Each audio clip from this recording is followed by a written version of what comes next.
Mr. Speaker, it has been a difficult 6 years. I think hearing the honourable member opposite, nobody would realise that. As you know, Gibraltar has in that time had to endure a dual crisis. The consequence of a lethal combination of our departure from the European Union and a global public health pandemic. The former stretches back now to the referendum of June 2016. The origins of the latter can be traced to December 2019. Those two events have dominated our politics and shaped our lives. They have also taken up valuable hours, days, weeks, months, and years of government time. And not least, the pandemic in particular has impacted negatively on the economy and on government finances. And all this is reflected in the estimates of revenue and expenditure before us today. In all my time in this House, I have never witnessed an external event which has impacted on our finances in this way. And I've been here for 23 years now. It would be grossly unfair to belittle or to ignore this fact, as honourable members are prone to do, and to pretend it simply has not happened. This is, as I said, my 23rd budget debate. The pandemic, as the House will recall, caused us to skip one a couple of years ago. The COVID Response Fund has set out in a clear and transparent manner exactly what the financial consequences of the pandemic have been. Clearly, the human cost will always be more important than the numbers. The 6.3 million people who have lost their lives so far, over 100 of our own citizens. But, Mr. Speaker, the public health crisis has catapulted the planet into an economic crisis. That cannot be denied. Businesses have closed. Many have contracted. Jobs have been lost. Revenue has fallen. Expenditure has increased. And debt has mounted everywhere. Government finances all over the globe have taken a hit. And Gibraltar is no exception. The latest published figures show that the overall impact of the pandemic here is over £360 million. All this represents a real and direct blow to our finances. The House will recall the detailed preparations that were made in 2020 and 2021 to meet the challenge posed by the pandemic. This included the purchase of medical equipment, the stockpiling of medical supplies, the creation of a field hospital from scratch, the extensive testing regime which made Gibraltar a world leader in the field, the Contact Tracing Bureau. And in addition to all this, the taxpayer supported the salaries of private sector workers during two lockdowns and, in certain cases, beyond. Indeed, businesses were also assisted with their costs in other ways. Mr. Speaker, the bill has run into hundreds of millions of pounds. That is money the government has spent and money the government has not received. All this with the agreement of the opposition. Mr. Speaker, true, we hope to have seen the back of the pandemic by now. But the truth is, as variants of concern continue to emerge, we can never know for certain. The vaccination program remains our main defense going forward. And in this area too, Gibraltar has led the world with invaluable support and assistance of the United Kingdom. Therefore, the impact of the diversion of resources, of funding, of staff, of time, and of energy to fight the pandemic since 2020 should not be underestimated or belittled. Neither should the combined consequences of the 360 million in expenses and in lost revenue. But, Mr. Speaker, COVID-19 is sadly not the only external factor to have hit Gibraltar. The effects of our departure from the European Union have been with us for even longer. Indeed, Brexit has dominated many government work streams ever since the 2016 referendum. That makes it 6 of our 10 years in office. It also means the entirety of this electoral term so far. It is inevitable that 6 years of Brexit and 3 years of COVID will have consequences for what any government can do. The time spent on Brexit matters by ministers and officials has had and will have a knock-on effect. That same attention will sadly have been denied to other areas. The speed with which decisions are taken has been impacted. The time available to meet people has been sadly squeezed. And we cannot underestimate the all-consuming and cross-cutting nature of our EU departure. Practically every department or ministry has been affected in some way. It is true that the Chief Minister and I have certainly devoted more time to this than other members of the government, but that does not mean to say that the others have not been involved also. On the contrary, Mr. Speaker, they have. Firstly, in the wider discussions and the policy decisions that have needed to be taken. And secondly, because of the direct impact of our EU departure on their own areas of responsibility. And now thirdly, in the assessment and discussions of the proposed future relationship with the European Union. I cannot stress enough, therefore, the cross-departmental nature of this work. It is also relevant to emphasize that there are different Brexit work streams. The first for work in the context of an agreement. The second for work in the context of no agreement, with the exploration of possible alternatives or contingencies. And the third in relation to future long-term economic planning. The entirety of the government has been involved in these processes over all these years. Mr. Speaker, as my honourable friend, the Chief Minister, has said, the government continues to work towards a treaty to govern the future relationship of Gibraltar with the European Union. The House knows that our main interest lies in a mobility agreement, which facilitates the movement of persons. That principle was reflected in the New Year's Eve agreement of the 31st of December 2020. It is relevant to note that this objective is diametrically opposed to the deal that the UK negotiated for itself under the Trade and Cooperation Agreement, or TCA. The UK wanted barriers, controls, and checkpoints, whereas we were looking for the opposite. But for us, that objective, our objective, remains. That is to remove the existing EU Schengen controls from the land border with Spain and to transfer those controls to Gibraltar port and airport. The effect of this would be the seamless movement of persons by land between Gibraltar and the European Union through Spain. Mr. Speaker, it is obvious that the movement of goods can impact on the movement of persons. Under the terms of a common travel area, a person on foot or in a vehicle would not be subject to immigration controls. However, they could still be stopped and asked to show the content of their bag or their suitcase, or indeed to open the boot of the vehicle. The decision of the government to pursue an agreement on the movement of goods must be seen in this context. The House will understand why.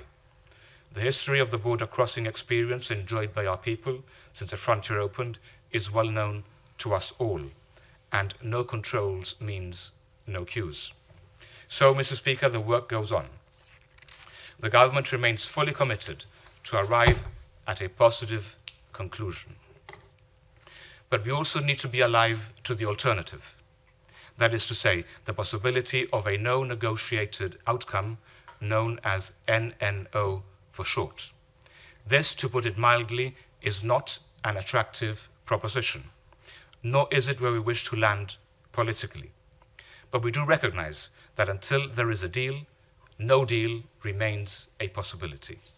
And the government has a duty to prepare as far as possible for that eventuality. In some areas, Gibraltar can and will look to alternative mechanisms and procedures. We will look to non-EU international legal frameworks. Council of Europe and United Nations conventions. International agreements, too, may cushion the full impact of our departure from the European Union. However, it must be understood that there are some areas where it will simply be impossible to provide any mitigation. That means that the full impact of our position outside the European Union will come to bear. This House will be aware of the booklet on NNO, which was issued by the government in February. This was entitled Guidance to Citizens, No UK-EU Treaty on the Future Relationship of Gibraltar. It was an important piece of public information strategy on NNO. The booklet was published online and distributed to thousands of households all over Gibraltar. It made the point that since UK or Gibraltar would never sacrifice fundamentals or put Gibraltar's future in jeopardy, we must also be ready to walk away. The 40-page guidance covered areas like the movement of persons, the movement of goods, healthcare, driving licenses, social security, students, and mobile roaming. It also pointed to advice which had been issued previously. This information is now all on the government website. I should add, Mr. Speaker, that the booklet did not pretend to be exhaustive. So in order to further assist the public, the email address brexit@gibraltar.gov.gi was provided in order to handle any further queries. That email address was set up in October 2020, and a total of 170 emails have been received. These were all replied to in substance, or the sender was referred to the correct department for a more substantive reply. The queries mainly related to passports, residency, health cover, customs requirements, road haulage, driving licenses, pets, and the registration of medical devices. Those questions and questions about other areas were answered in line with the guidelines provided by technical notices or based on the advice provided by different government departments. Over 50 technical notices and 2 information booklets have been published to date. Mr. Speaker, United Kingdom experts have supported every aspect of the negotiations. The necessary resources and expertise have been made available to Gibraltar at every stage. This has been a cross-Whitehall effort. In that same way, we have also worked together on every step of our planning for a no-negotiated outcome. There has been and continues to be very positive and productive engagement between the two governments. The formal structure between Gibraltar and the UK governments remains an NNO board. This is co-chaired by myself and by the UK Minister for Europe. When in that role, Wendy Morton MP participated in a board meeting here in Gibraltar. Her successor, Chris Heaton-Harris MP, did so virtually. And I very much look forward to working with James Cleverly in the NNO board going forward. Mr. Speaker, I want to place on record the thanks of the government on behalf of the people of Gibraltar for the unwavering support that we continue to receive from the United Kingdom. The contribution from UK ministers and officials from every department and in every area has been second to none. I must single out for particular praise the support of officials from the FCDO. This has extended to the co-funding of NNO projects here in Gibraltar. The first of these was for the purchase of waste equipment. The shredder, wrapper, and baler was put to good use at the beginning of the year, when there was a delay in the processing of permits for the export of waste to Spain under a new system. This increased the resilience of Gibraltar by allowing us to shred, wrap, compact, and store a greater volume of waste. The UK also co-funded the food ferry operation from Algeciras. The House will recall that the end of the transition period saw a change to the way in which goods of animal origin made their way from the UK to Gibraltar. That ferry operation is now entirely funded by those who choose to make use of it. A third area where the UK has assisted financially is with works to the container terminal at the port. Those works have included repairs to the wharf, resurfacing and repaving the area, as well as improvements to its electrical infrastructure. The outcome is that the number of electrical connection points for refrigerated containers will increase from just a handful to over 50. That project will be complete in the next few weeks. The government cannot stress enough the importance of this facility in an NNO context. The UK has also assisted Gibraltar with financing a contingency to hold a number of hotel beds for key workers in the event of problems at the border when the transition period came to an end. Mr. Speaker, the governments of the UK and Gibraltar are now working together on a plan to extend the pedestrian entry facility at the land border with Spain. A planning application has now been filed with the DPC. The objective is the expansion of the building in order to accommodate the installation of a number of e-gates on our side of the frontier. These are already in place on the Spanish side. In the event of NNO, the automated technology would assist with the flow of persons into Gibraltar. The UK and Gibraltar governments had agreed to co-fund this programme as well. Indeed, as I speak, a team of officials from Gibraltar are in London to meet with UK Border Force precisely on the e-gate project. Honourable members should bear in mind that even if there is a treaty, this contingency will be available to Gibraltar at any point in the future. It could arise at the 4-year treaty review point, for example. It could follow the election of a more aggressive government next door. And it would also work when there is a need to reinstate controls with and within the Schengen area. This happened, for example, following the terror attacks in France, and again during the migrant crisis from the East.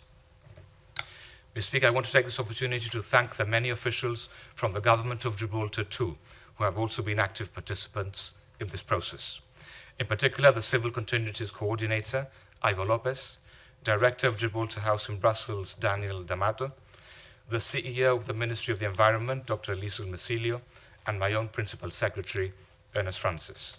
They have brought the many strands of this work together in an effective, organized, and highly efficient manner. However, despite all this work, I must repeat the following. In certain areas, there are simply no contingencies available. There is no mitigation and no plan can be formulated. In those areas, the default position of NNO will simply reflect what it means to be outside the European Union. Mr. Speaker, the details of NNO planning were set out in private to members opposite and also to others. The Leader of the Opposition and the Brexit Select Committee were each briefed separately. A similar presentation was delivered on a confidential basis to the Chamber of Commerce, the Gibraltar Federation of Small Businesses, the Gibraltar Betting and Gaming Association, the Finance Centre Council, and to the media.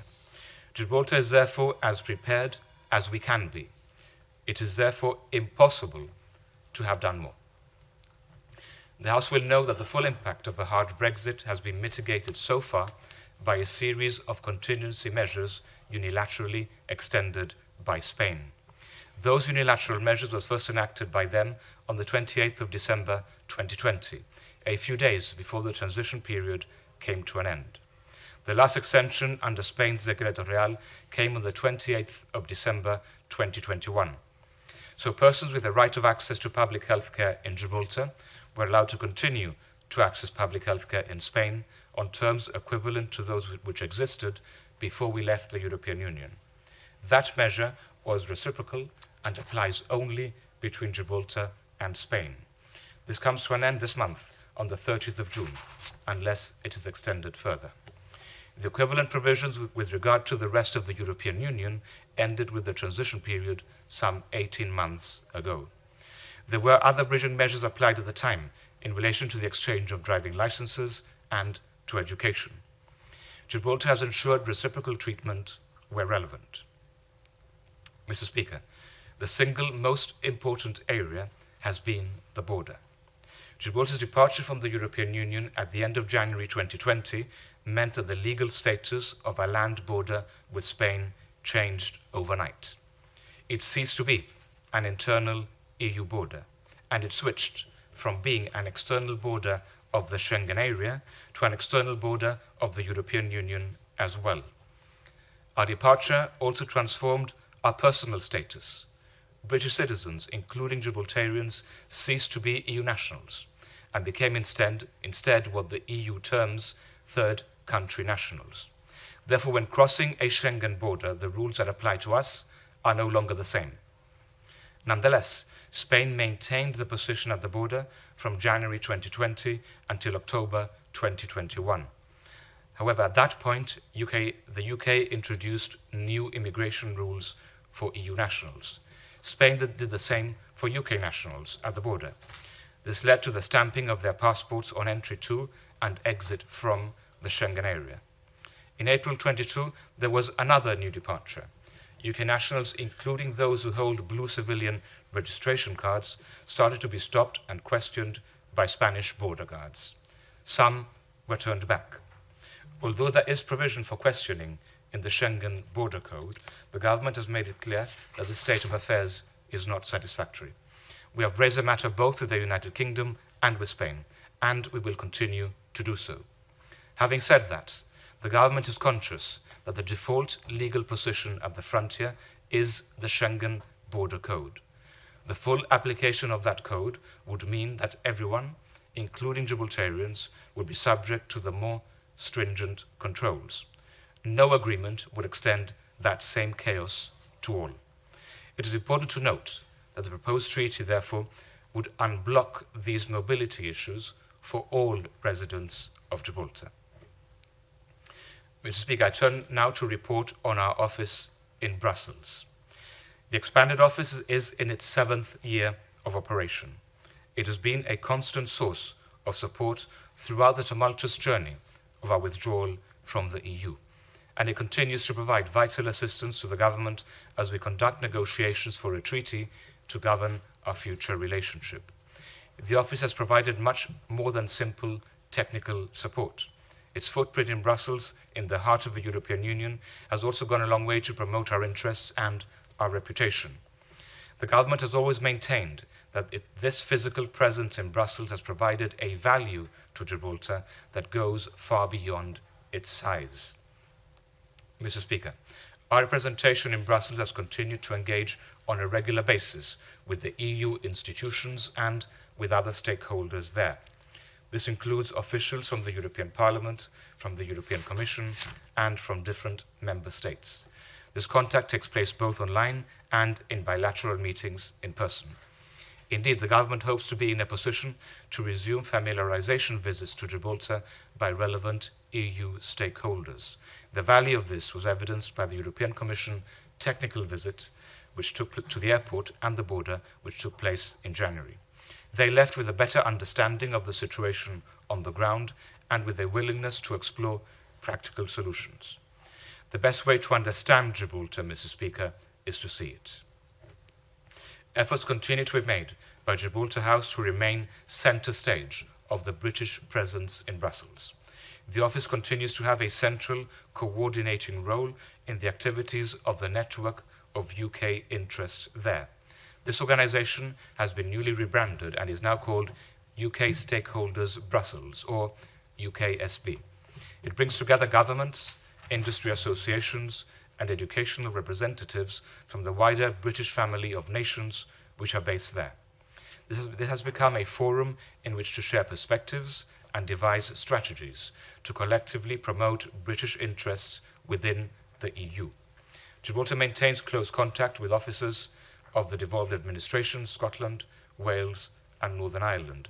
We also work very well with the Channel Islands, the Isle of Man, and with other UK overseas territories like Bermuda, all of whom maintain their own representation in Brussels despite Brexit. And Mr. Speaker, Gibraltar remains a vital British interest in Brussels. This is evidenced by the excellent working relationship the Office and the Government maintains at all levels with the UK mission to the EU, known as ACMIS. Indeed, the lead negotiator for the UK in our treaty negotiations is the UK ambassador to the EU himself, Lindsay Appleby, a close friend of Gibraltar who understands better than most every nuance and every detail of our position. This in itself underlines the importance that the UK government attaches to these negotiations. Mr. Speaker, in the last year, the Brussels office has been instrumental in facilitating my participation in the European Committee of the Regions UK Contact Group. The group was formed in 2020. It brings together local and regional political representation from the UK and EU member states. The majority of meetings I have participated in have been virtual. However, the most recent meeting of the contact group took place in the Welsh Senedd in Cardiff. I took the opportunity to attend that meeting in person. It was a useful occasion to engage with officials from the EU institutions as well as with politicians from different regions. The meeting was attended by the chair of the UK-EU Parliamentary Partnership Assembly, Mrs. Nathalie Loiseau, MEP, and the first secretary of the delegation of the EU to the UK, Mr. Jan Tatum-Kraus, amongst others. I also used the visit to meet bilaterally with the First Minister of Wales, the Right Honourable Mark Drakeford, MS. It was very useful to be able to exchange notes with the First Minister on Brexit and on other matters. The next meeting is penciled in for Brussels in September. Mr. Speaker, it is important to be part of the efforts at continued UK-EU cooperation. This is key to ensure that Gibraltar's unique situation in the post-Brexit landscape is understood by the relevant actors, both in the EU and indeed in the UK itself. Mr. Speaker, with regard to the actual treaty negotiations, the office in Brussels has been a bedrock of support. It has been involved at every stage of preparation and conduct of these negotiations. Indeed, the director of Gibraltar House, Daniel D'Amato, has participated in every negotiating round in person alongside the Attorney General, Michael Yamas. We anticipate that the office will also be vital in ensuring that any agreement, if reached, is effectively communicated in Brussels. It is relevant to recall that, as with any other international treaty, a Gibraltar Treaty will have to be ratified by MEPs in the European Parliament. It will also require ratification by the EU member states in the European Council before it can enter into effect. The UK and Gibraltar governments and parliaments will have to do the same. Our point of view during any ratification process will be put forward by Gibraltar House. Mr. Speaker, the role of the office will be vital if a treaty is concluded, but it will be equally important if there is no agreement. In the case of a deal, this will mean another wholesale transformation of our relationship with the European Union. The office will need to cater for the increased work streams which such agreements usually generate. There would, for example, be technical work and reporting requirements through working groups and joint committees established by the agreement itself. In addition to this, there will also be a need for day-to-day working relationships with the Commission to ensure that the anticipated treaty is implemented correctly and efficiently. On the other hand, if an agreement is not reached, the office will continue with our lobbying and promotion work. Therefore, Gibraltar House in Brussels stands ready to continue to serve Gibraltar's interest, whatever the future may bring. And I take this opportunity to thank the director of Gibraltar House in Brussels, Daniel D'Amato, and the team there. Mr. Speaker, I move on now to Gibraltar House in London. COVID restrictions gradually eased in London over 2021. Gibraltar House took the first opportunity under UK rules to have a full staff return to the building on the 12th of April, thereby ending working from home. It was a priority to get back to normal operations as soon as possible. This reopening of the office was in the context of a London where many shops and businesses were still closed. Indeed, there was a very gradual return to in-person work on the part of many institutions and organizations. Whitehall itself was a prime example of this. By late May 21, officials and ministers from Gibraltar were once again traveling and making use of the office in the Strand for meetings and as a base for work. Commercial entities began using Gibraltar House 2 months later. In this period, it was also possible for the team at Gibraltar House to finally meet more parliamentarians and officials in person. However, both houses of Parliament took a cautious approach. It was only some months later that meetings were allowed on the actual parliamentary estate. Nonetheless, lobbying and engagement in London continued, both online and in person where possible. Indeed, online meetings of the all-party Gibraltar group had one important advantage. This was simply that MPs working from home were more easily and readily available. It also meant that the Chief Minister and I were able to brief MPs remotely from Gibraltar. We did so on several occasions. The House will recall that last September, the traditional National Day celebrations were once again on pause due to the COVID-19 pandemic. Instead, Gibraltar House in London hosted 10 MPs and peers to a lunch to mark Gibraltar Day on the 10th of September 2021. Before lunch, guests gathered at Gibraltar House for a viewing of the National Day rally, which included an address from Sir Bob Neill, the chairman of the Gibraltar Group, all virtually. Mr. Speaker, the government expects to have a presence at all main UK party conferences this year. In 2021, both the Conservative and Labour parties returned to in-person conferences. Gibraltar hosted a stand and a reception at both of these. The Prime Minister Boris Johnson addressed the 400-strong Gibraltar reception in Manchester. Then Shadow Europe Minister Catherine West did the same at the reception in Brighton, at which some 300 delegates were present. The Liberal Democrats chose to meet virtually instead. This included a fringe meeting with speakers from the devolved regions and from Gibraltar. In late October, Gibraltar House supported my colleague, the Minister for the Environment, Professor John Cordes, who led a delegation to COP26 in Glasgow. The office in London also coordinated our participation at the Joint Ministerial Council between the UK government and its overseas territories, which was hosted at Whitehall in November.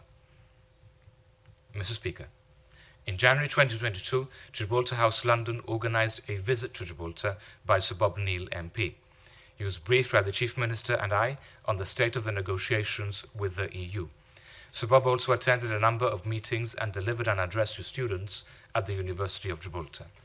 2 months later, in March 22, Stephen Doughty MP, Shadow Europe Minister, and Stephen Morgan MP, Shadow Schools Minister, also visited Gibraltar. They too were updated on a number of issues, including the continued negotiations on the proposed UK-EU treaty.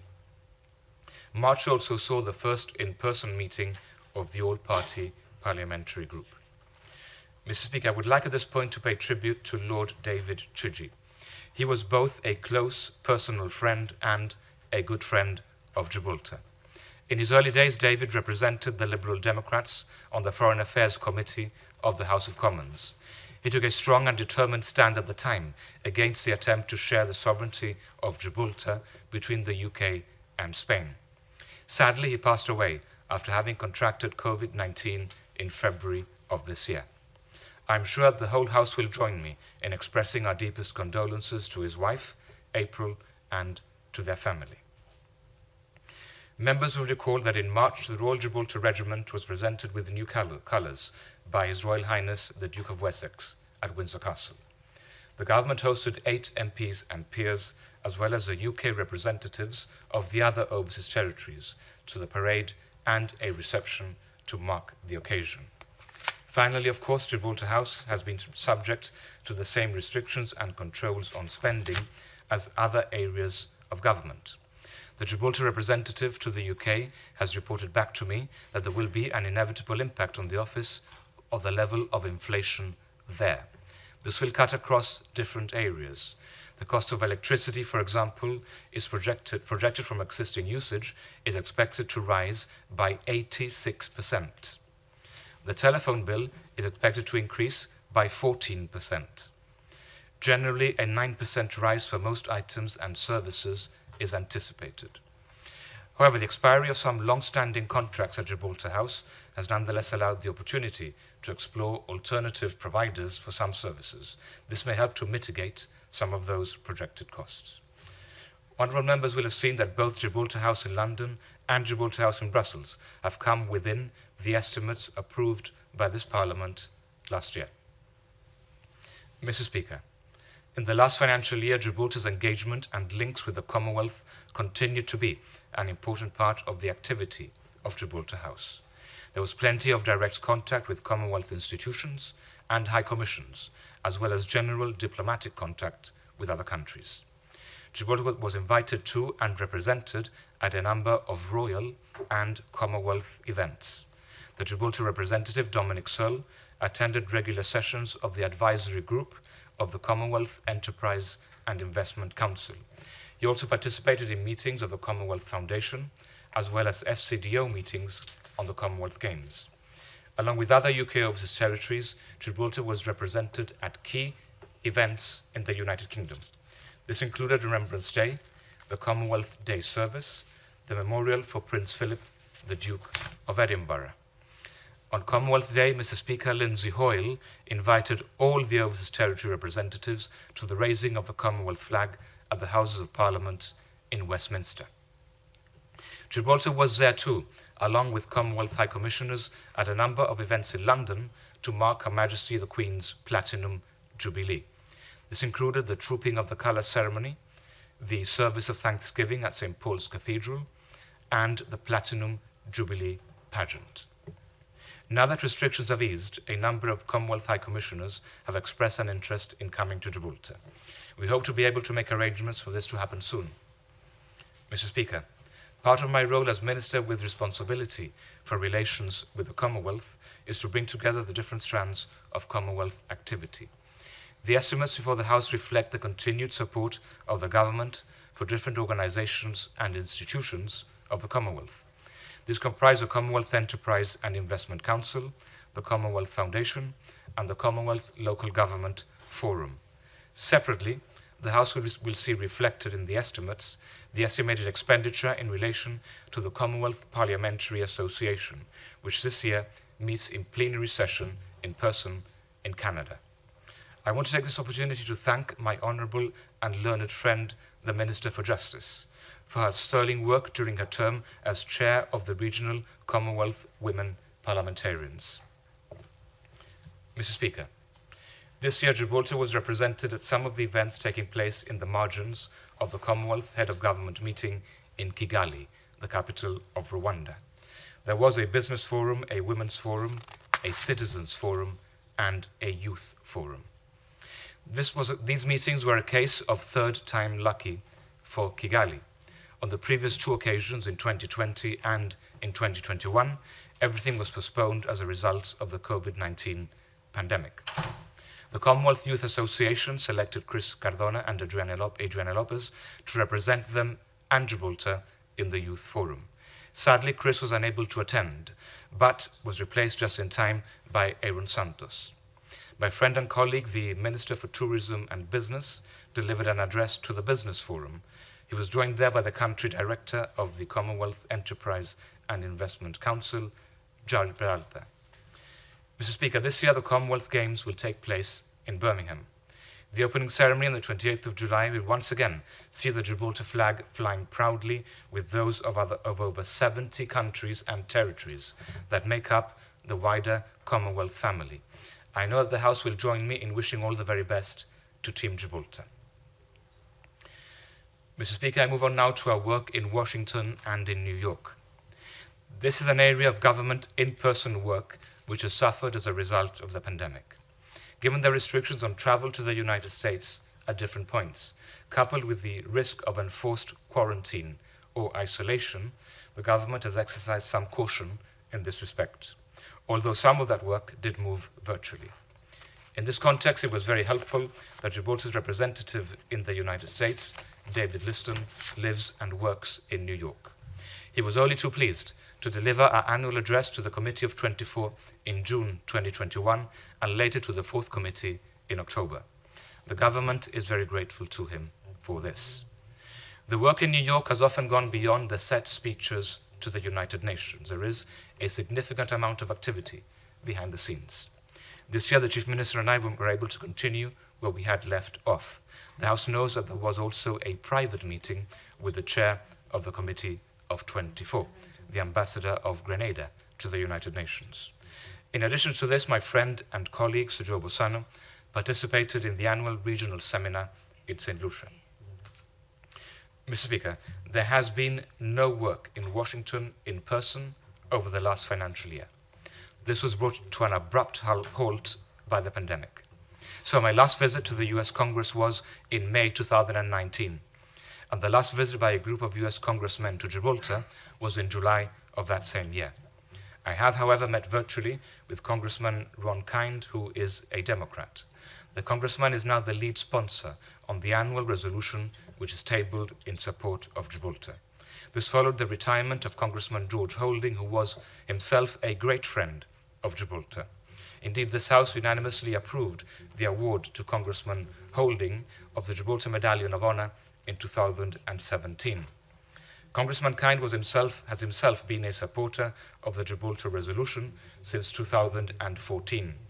The House will recall that we started with only 5 sponsors. There are currently 25 other co-sponsors in addition to Representative Kind.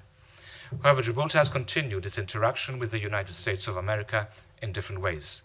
The Gibraltar branch of the American Chamber of Commerce, AmCham, continues to develop commercial ties.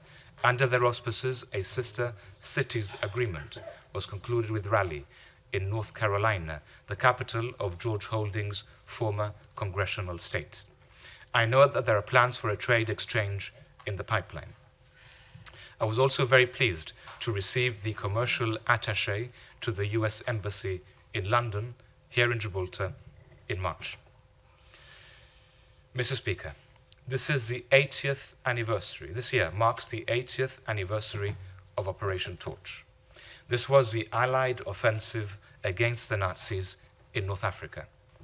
It was planned and executed from Gibraltar under General Dwight Eisenhower, who became the 34th President of the United States after the war. Indeed, General Eisenhower then became the first non-British person to command Gibraltar for over 200 years. There are plans to celebrate our links with the United States through a permanent memorial to Operation Torch in the vicinity of the American War Memorial in Linewall Road.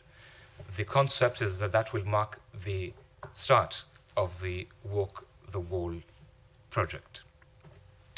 Mr. Speaker, I now move on to civil aviation. The airport has maintained to grow its traffic, albeit now concentrated on British Airways and EasyJet flights. The 2022 scheduled program of summer flights is not far short of the pre-COVID levels of 2019. I have to congratulate my honourable friend and colleague, the Minister for Tourism, for this. It has been a difficult operating environment for the airline industry all over the world. The number of non-scheduled flights visiting the airport also set new records in 2021. The figures for the first quarter of 2022 show a significant increase in numbers even over that same period last year. While domestic routes between Gibraltar and the UK continue to develop, Brexit limitations mean there are no scheduled flights from Gibraltar to EU airports.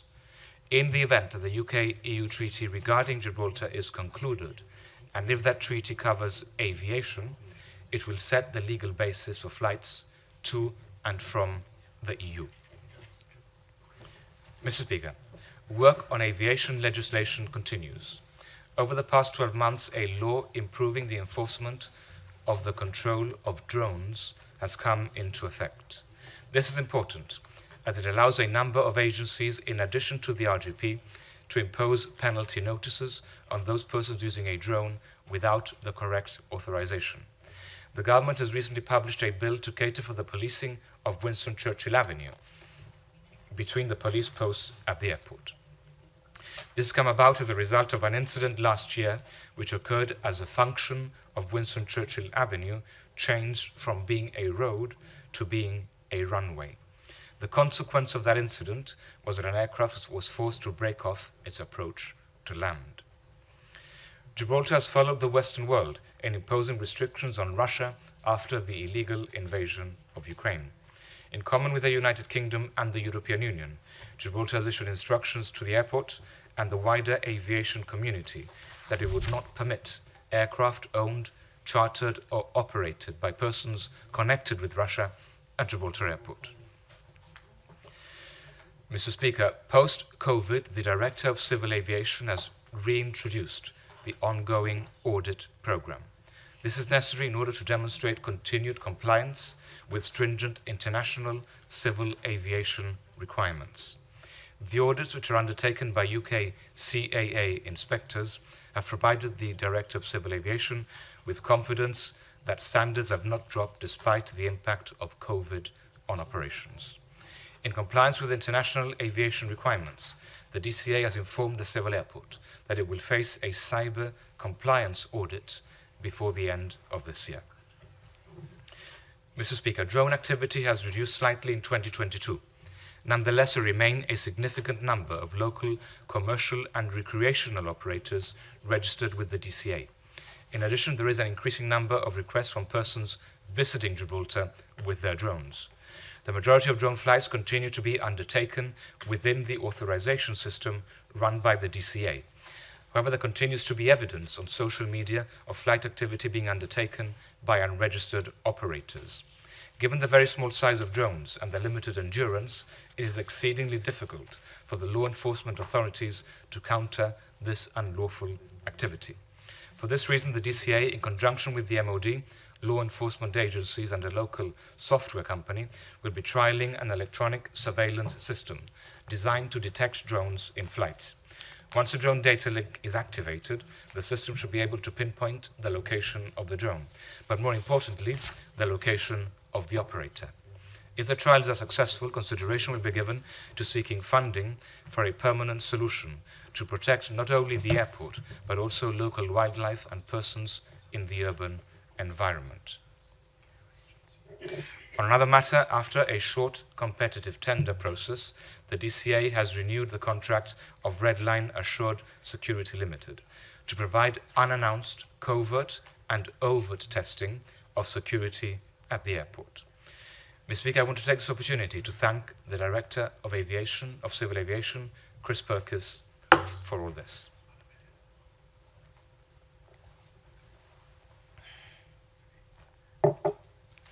I now want to update the House on the workings of the Freedom of Information Act.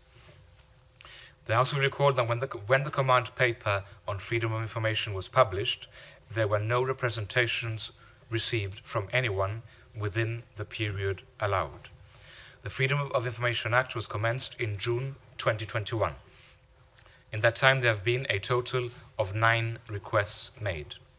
4 of those requests came through the online portal. All of these were in respect of the Human Resources Department. 2 of those requests were subject access requests, which do not carry a fee and are dealt with directly by the department. The applicants were informed to contact Human Resources directly. A further 5 requests were received by email.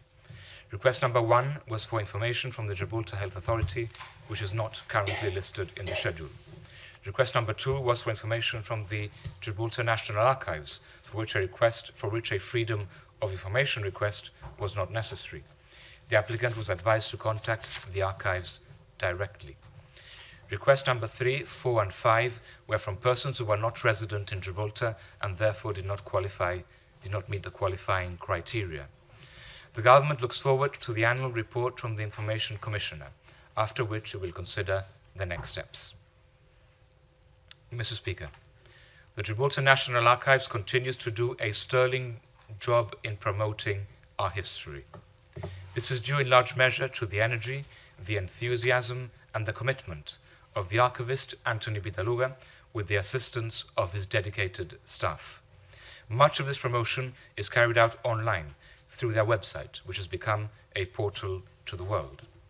In the financial year 2021-22, there were 22,434 hits on the website from 135 different countries. There were also 2,427 registered visitors who consulted analog and digital material directly at the premises. In addition to this, there were 59 inquiries received by email and 1 by post from a total of 30 different countries. On the 1st of January 2016, the archives implemented the issue of history cards for registered users. This allows them to log the number of inquiries received per member and to build up a profile of the interests of each one of them. There are now 1,254 registered members of the archives, of whom 143 are new users who joined in the financial year to the 31st of March 2022. In April 2021, the archivists attended via Zoom online digital preservation workshops run by Preservica UK. In August, he took part in the Zoom conference of the Archives and Records Association of the United Kingdom and Ireland, after the in-person event was cancelled. Mr. Speaker, in November and December 21, the Gibraltar National Archives organized an exhibition which marked 100 years of the establishment of the City Council in 1921. Another exhibition was organized on the 25th of April 2022, outside that financial year, to mark the 40th anniversary of the Falklands conflict.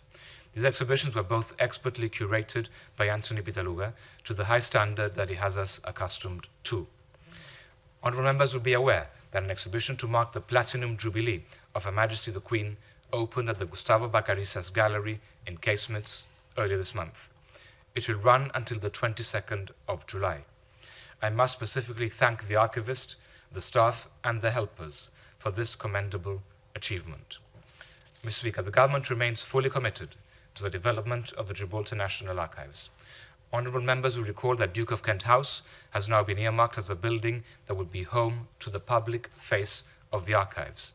There is a nominal entry for this in the Improvement and Development Fund, Head 102, Projects, Subhead 4, Other Projects, ZZU.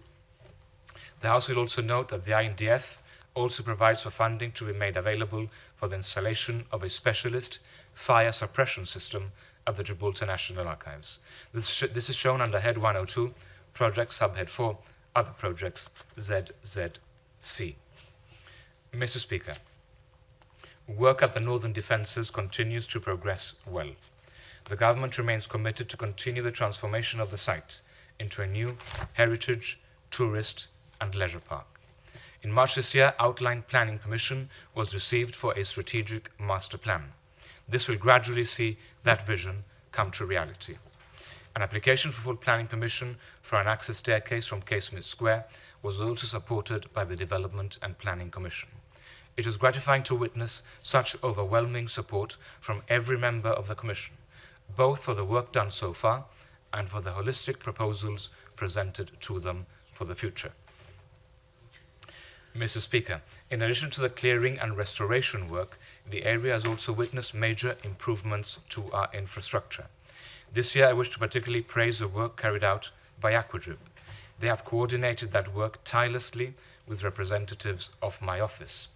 Providing and upgrading infrastructure is an essential component of a thriving community. However, those responsible for delivering such a service are rarely acknowledged or praised for the work that they carry out.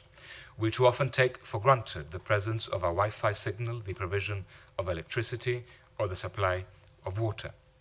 Last year, the Western Water Main Relief Project, designed to supply the needs of the Eastside Reclamation Site, has progressed smoothly and quietly along the western slopes and tunnels of the Northern Defences. This infrastructure project was born of the need to provide redundancy in water due to the aging infrastructure on the west side.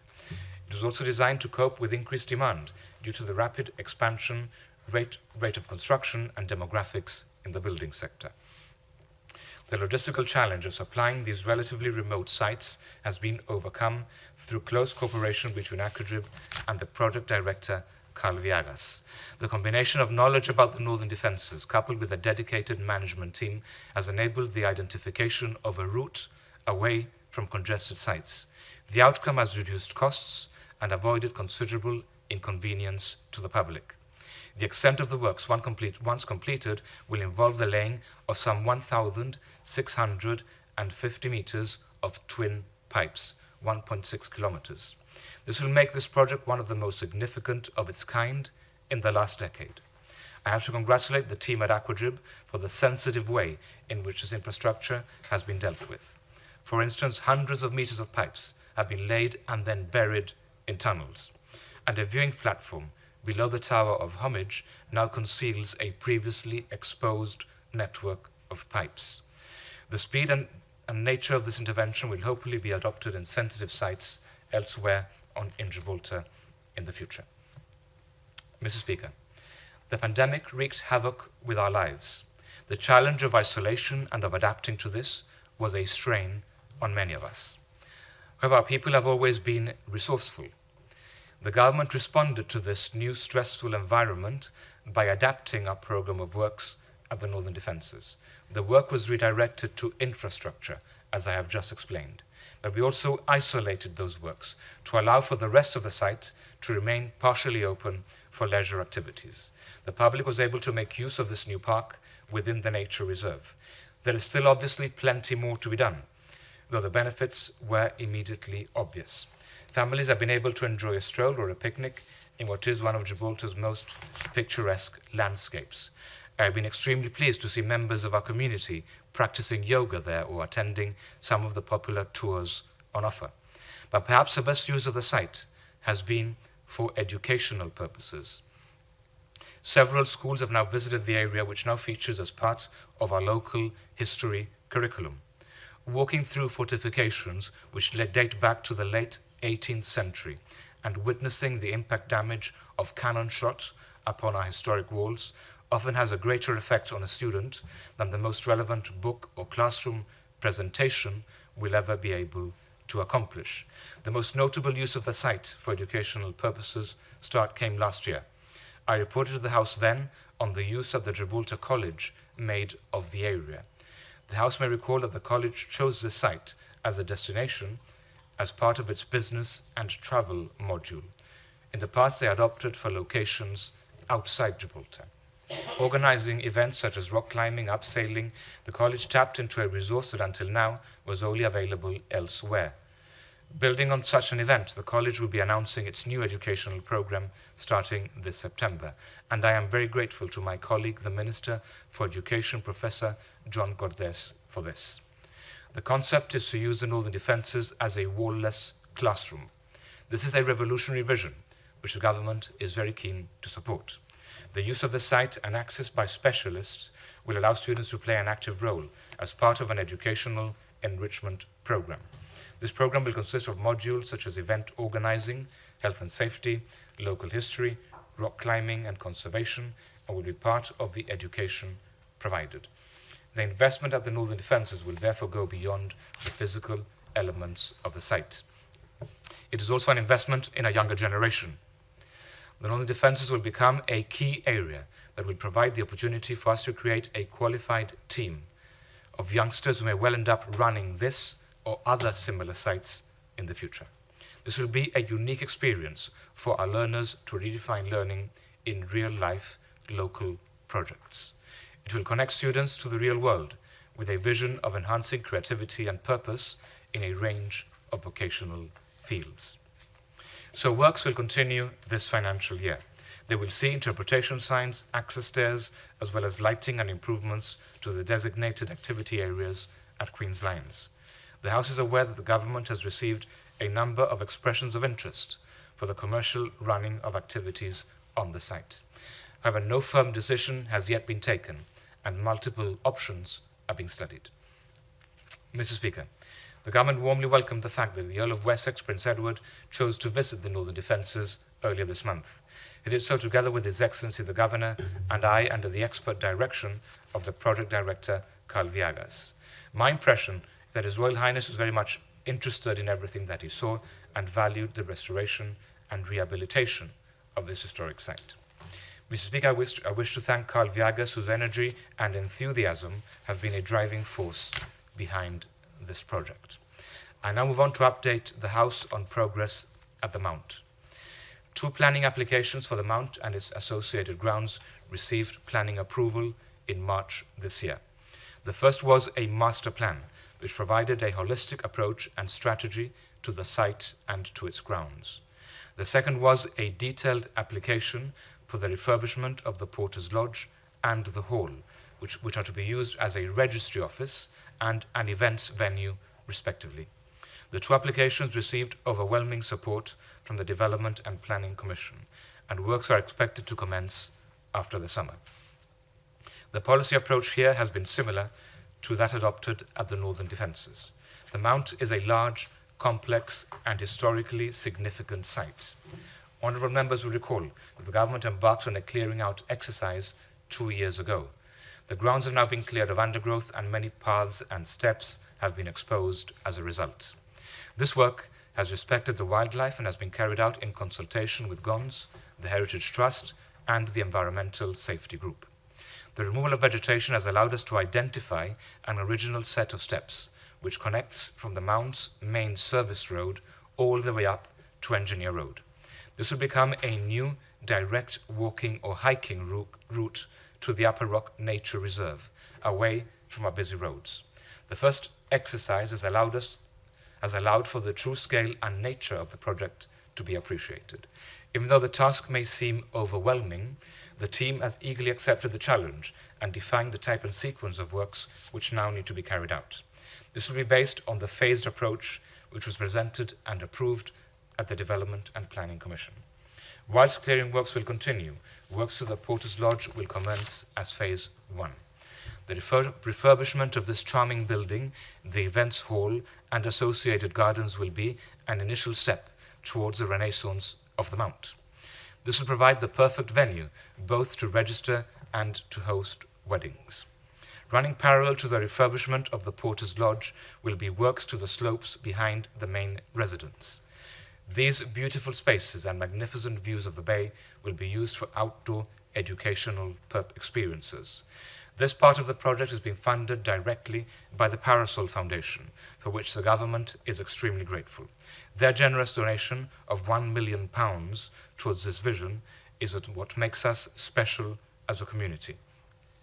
Their contribution will see the creation of a children's play area, paths, nature areas, tree hopping activities, and an adventure park which seeks inspiration from the property's history.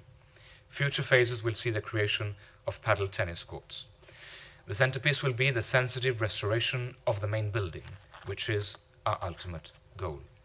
The recommission of disused water tanks and the use of sustainable technology could make this project a truly remarkable one to be enjoyed by our people and by visitors. Mr. Speaker, planning permission for the refurbishment of Parliament House and a change of use for the ground floor was received on the 22nd of March. It therefore gives me great pleasure to announce today that the installation of the lift at Parliament House is finally scheduled to commence during this financial year. The preliminary funding for this can be found at Head 102, subheads 4ZZV. This is the outcome of the work of several years on a number of different options. In the end, following the availability of the premises on the ground floor, it will now be possible to provide an internal lift. The proposed solution will address the concerns of those persons with reduced mobility who want to access the Parliament chamber, but it will do so in a manner which respects and is sensitive to our proud heritage too. This new planning application, as with the previous two, received overwhelming support at the Development and Planning Commission. Honourable members will recall that the wider proposal, which I presented them privately last year, and of which they have copies. The next phase, in the future, will see the creation of meeting rooms, enhanced security, and offices for members and staff. The roof will also be refurbished and will allow for a series of uses, whether ceremonial or simply as an external space for staff and members. Mr. Speaker, once again, the appreciation of the government must go to the Parasol Foundation. Their generosity has not been limited to the Mount and to its grounds. It will also go towards the external refurbishment of this handsome but currently tired building. In order to satisfy the requirements for an internal lift and for much needed extra external space, the ground floor cafeterias have been lost. However, we do acknowledge that these provided an element of vibrancy to this part of town. In order to minimize this loss, the government has awarded a tender for the use of the kiosk as a coffee-serving facility, with a limited number of tables and chairs. Such a proposal has already received planning permission. We look forward to providing a modern parliament which allows the public to enjoy that special morning coffee downstairs in its forecourt. This building is not just bricks and mortar.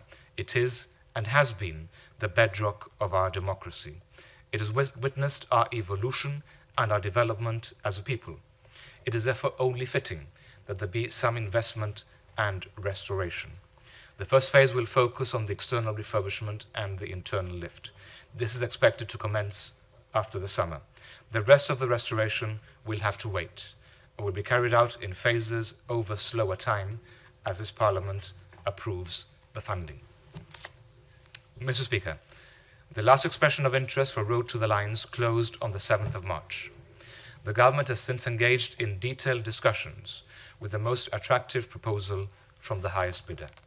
The discussions have involved a number of government departments, agencies, and utilities who have put in a considerable amount of time and effort to push matters forward. The result is that government is on the verge of concluding an agreement that will completely transform the Upper Town. I will give the House a flavour of the submission on the table. The proposal will see considerable private sector investment, which will run into millions of pounds. Honourable members will know that the site has been neglected and dilapidated for decades. Road to the Lines is a quaint area consisting of narrow streets and steps visible from Casement Square. Nestled below our castle, it is the backdrop to many of the events held in our most popular public square. But yet it has been the victim of neglect and sadly witnessed the loss of its residents.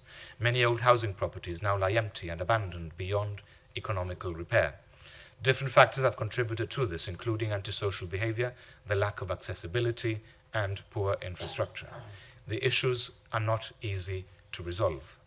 The government has regarded this as a challenge that we have a duty to meet if we wish to drive a meaningful urban regeneration program.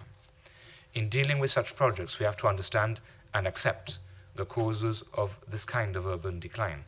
Refurbishing individual properties without addressing the core issues, while certainly very useful in certain areas, is only an important first step. The current situation requires a fully coordinated, multidisciplinary approach if we are to succeed in bringing life back to this quarter of town. In order to do so, we aim to address those main core issues head-on. Mr. Speaker, Road to the Lines is adjacent to the Northern Defences, an area once colourfully described as the jungle. Antisocial behaviour plagued Road to the Lines for decades. No urban renewal attempt would ever have a chance of succeeding if the Northern Defences had remained ignored. We are now on the road to tackling this matter. The Northern Defences is slowly becoming a family-friendly area even before it has been officially opened. It will become one of our most prized jewels as a recreational space once works are being completed, and it will provide perfect outdoor walking and picnic areas for residents and visitors. So there are two other remaining costly issues. The first is failing infrastructure, and the second, difficulty of access. The negotiations that the government is conducting aim for improvements to infrastructure to be provided at no cost to the taxpayer within the site. That is the objective. It is painful to see cables and pipes fixed onto historic walls and facades and collapsed drains in different places. All this needs to be tackled. A significant cash premium has been offered for the land. The details will be announced when the agreement has been signed. In addition to this, private investment estimated at over £2 million will be made in infrastructure for the area. This will see the provision and rerouting of essential services. It will also involve the introduction of high-speed telecommunications. New drainage will be provided. The proposed development will involve the use of sustainable technologies, the creation of a revitalized public square, landscaping, stone paving, cafes, public artwork, uplighting of historic walls, and green walls are also proposed as part of the scheme. This will be directly in line with a manifesto commitment where we pledged to create a child-friendly city by upgrading properties and public spaces. Mr. Speaker, the above improvements would be pointless if we do not address the issue of access. This will affect not only residents and visitors, but also the developer himself, who will need to transfer tons of material to and from the site. It is a logistical challenge that very few have been willing to accept, and an impossibility for individual property owners. Once completed and as part of the scheme, the intention is to provide lift access to Road to the Lines. This will not only serve residents, it will also become a vital connection to the Northern Defences. I am very grateful to my friends and colleagues, the Minister for Urban Renewal, Professor John Cordes, and to the Minister for Housing, Stephen Linares, for their invaluable and continuous support. The Housing Department has been instrumental in decanting residents over many years. A small number of tenants who remain are being offered alternative accommodation so that they are not inconvenienced during these intensive and intrusive works. Mr. Speaker, having said all that, I must stress that this proposal is still under negotiation. The House may nonetheless be interested to know that the redevelopment is aimed at attracting a diverse market and that the properties are intended to be rented and not sold.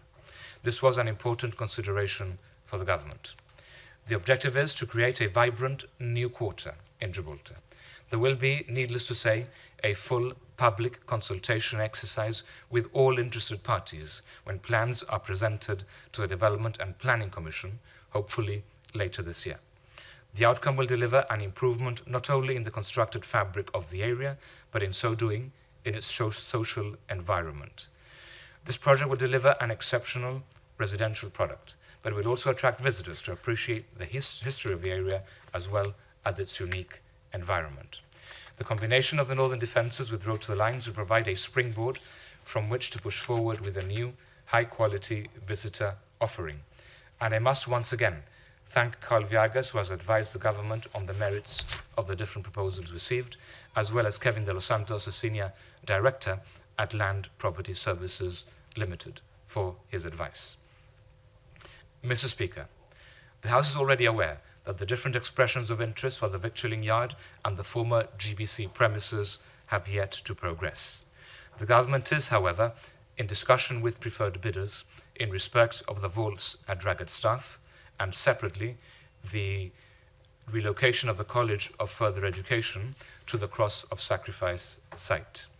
We also continue in discussion with the same preferred bidders for the Rook site and for the Old Air Terminal site, following two separate invitations to expressions of interest. Mr. Speaker, I want to thank the staff at the Lands Office in Convent Place and the management and staff of Land Property Services Limited for their assistance and their professional advice. Mr. Speaker, the last 6 years since the Brexit referendum have been difficult years for Gibraltar, not least too because of the consequences of the global pandemic, which was thrown into the mix for good measure. The combined effects of these two events has been that the government has had less time to deal with other matters. This is not an excuse. It is a reason. It is the plain truth and the hard reality we have lived over the last few years. Were there things we could have done that we have not been able to do? Yes, there were. Were there also things we could have done differently? Yes, there were. But the financial and the time constraints imposed upon us have meant that we had to do what needed to be done. Mr. Speaker, the people put us in office in 2011, in 2015, and in 2019 for a reason, precisely to take those difficult decisions, to tackle and to overcome whatever challenges fate may throw in our path. And we are fully confident in the knowledge that nobody else in the same circumstances, faced with the same challenges, would have done any better. So for now, Mr. Speaker, we are where we are. Gibraltar is not an economic island. We are not insulated and protected from what happens in the wider world outside. Whether it's Brexit or COVID or the new monkeypox virus or even the war in Ukraine, everything, however distant it may seem, will have an impact here. And when we look at the estimates of revenue and expenditure before this House, that is precisely what they reflect: the localized impact of international crises on our own unique situation. Mr. Speaker, I close by thanking my personal staff at number 6 Convent Place. I thank you, Mr. Speaker, and the staff of the Parliament for your assistance and support throughout the year. Thank you.